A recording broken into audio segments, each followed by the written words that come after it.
Bonjour, donc on va procéder aujourd'hui à la correction de la séance 1 sur la diversité et l'origine du microbiote. Donc il fallait essayer de mettre en évidence. Pour la première partie, l'activité 1, donc concernant la diversité du microbiote, vous aviez donc une petite observation. Donc là, cette fois-ci, c'était pour le microscope puisqu'on est en confinement. Vous aviez juste une photo. Cette photo, je vais vous remontrer. Donc on voyait donc ici. Donc c'est ce que vous auriez pu observer éventuellement donc avec les microscopes si on était en classe. Et donc qu'est-ce qu'on voit? On voit tout simplement donc tout un tas de bactéries. Donc ici c'est toutes les figures qui sont représentées. Ce que l'on peut distinguer, c'est que il y a des formes différentes. Donc on voit par exemple ici des formes plutôt en bacilles. Là c'est plutôt des petites chaînes de coques, donc de petits ronds. Donc à chaque fois on a des formes un petit peu différentes. Donc ce qui montre qu'on a une grande diversité de bactéries. Donc il y a plein de bactéries qui sont présentes, et puis du fait d'avoir des formes différentes, ça veut dire qu'on a des espèces différentes.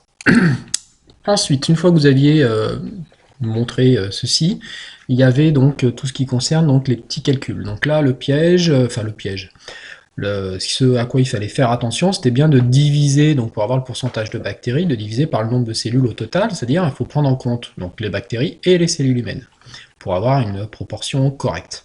Autrement dit, donc en faisant ce calcul, on arrive à 55,88%.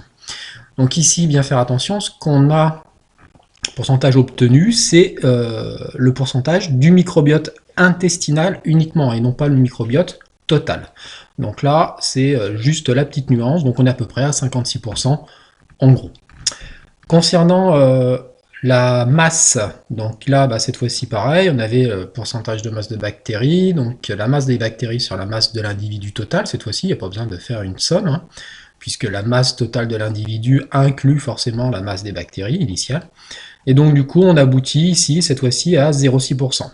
Ce à quoi il fallait faire attention ici, c'était les unités. Les bactéries étaient en grammes, alors que l'individu était en kilos. Donc il faut bien tout remettre dans les mêmes unités. Moi j'ai choisi ici de remettre tout en grammes. Autrement dit, les 70 kilos, ça correspond à 70 fois 10 puissance 3 grammes. Concernant ensuite la diversité du microbiote, donc pour montrer cette diversité, il suffisait de prendre ce document, donc ici le document 2, où on voit donc différents endroits du corps humain, donc la diversité microbienne.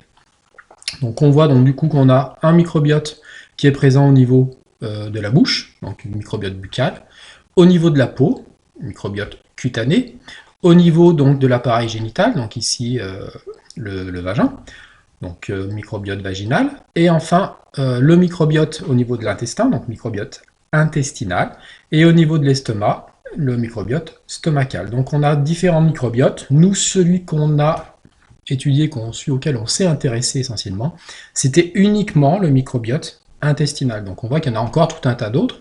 Donc du coup, la masse totale du microbiote et puis le pourcentage donc, de cellules bactériennes par rapport aux cellules humaines, forcément sera encore plus grand que les 56% qu'on a trouvé. Ensuite, dans l'activité 2, on s'intéressait à l'origine du microbiote. Donc là, la difficulté, c'était tout simplement de lire, donc je vous remonte les documents, de lire un graphique. Vous aviez 3 représentations graphiques, statistiques différentes.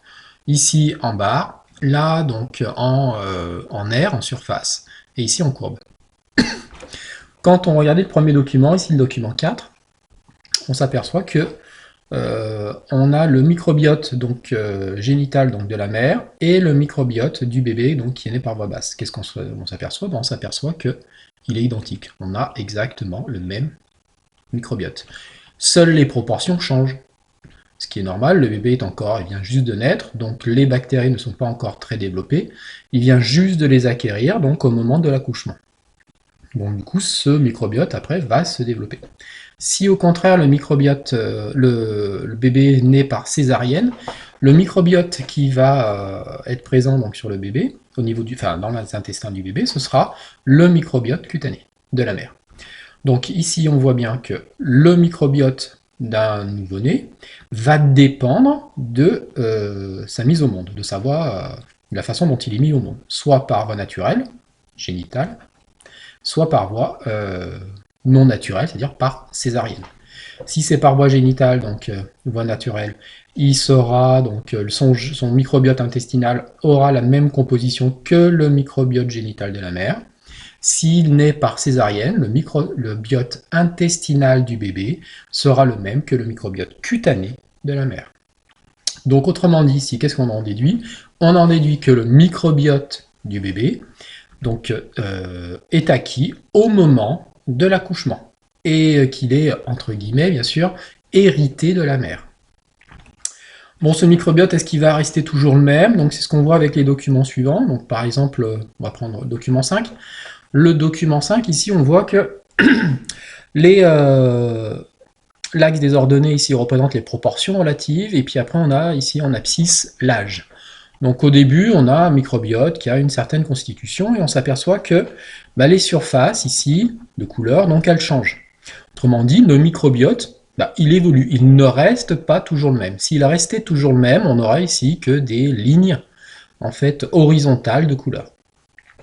Donc ici, on voit qu'il y a des couleurs qui apparaissent. Par exemple, ici, cette couleur-ci, donc qui correspond au leptum. Donc cette famille de bactéries donc, apparaît à peu près vers l'âge de 6 mois. Qu'est-ce qu'on a d'autre? On a le bleu clair ici, le Prevotella, qui apparaît donc vers l'âge de 3 ans. Donc on a certaines bactéries qui apparaissent, et puis d'autres au contraire qui vont disparaître. Si je prends par exemple les roses ici, les entérobactéries, elles disparaissent vers l'âge à peu près de 3 mois, entre 1 mois et 3 mois.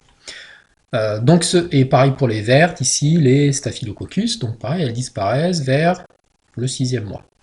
Donc le microbiote intestinal du bébé, il évolue, il n'est pas toujours le même. Et il va évoluer donc en fonction de différents facteurs, donc qu'on va découvrir après.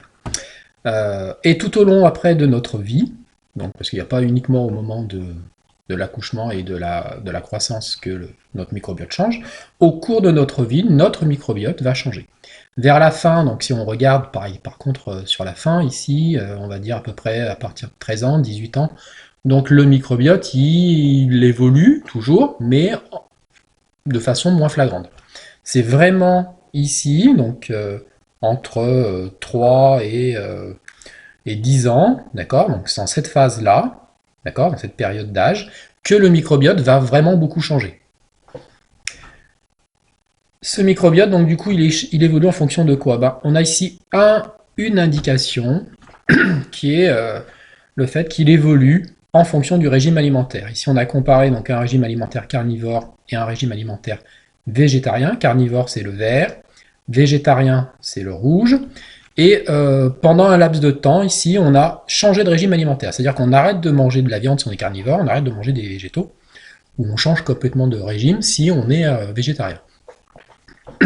Du coup, qu'est-ce qui se passe? On s'aperçoit que, en fonction de l'indice de diversité microbienne, c'est-à-dire quand on regarde la diversité des bactéries qui sont présentes dans les intestins, cette diversité, elle change. Quand on a un régime végétarien, on est à peu près au départ grosso modo à 2.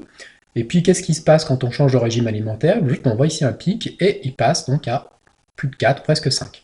Donc on a une plus grande variabilité bactérienne dans nos intestins. Au contraire, quand on a un régime carnivore à la base, le fait de changer de régime alimentaire a peu d'impact en fait sur la diversité de notre microbiote. Bon, donc ici, qu'est-ce qu'on en déduit?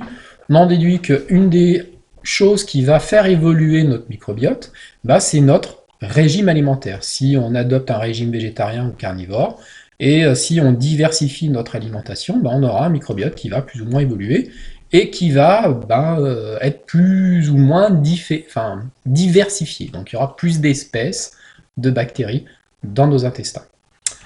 Donc tout ça, c'est ce que je vous ai mis ici en synthèse. J'ai tout réexpliqué dans le corrigé.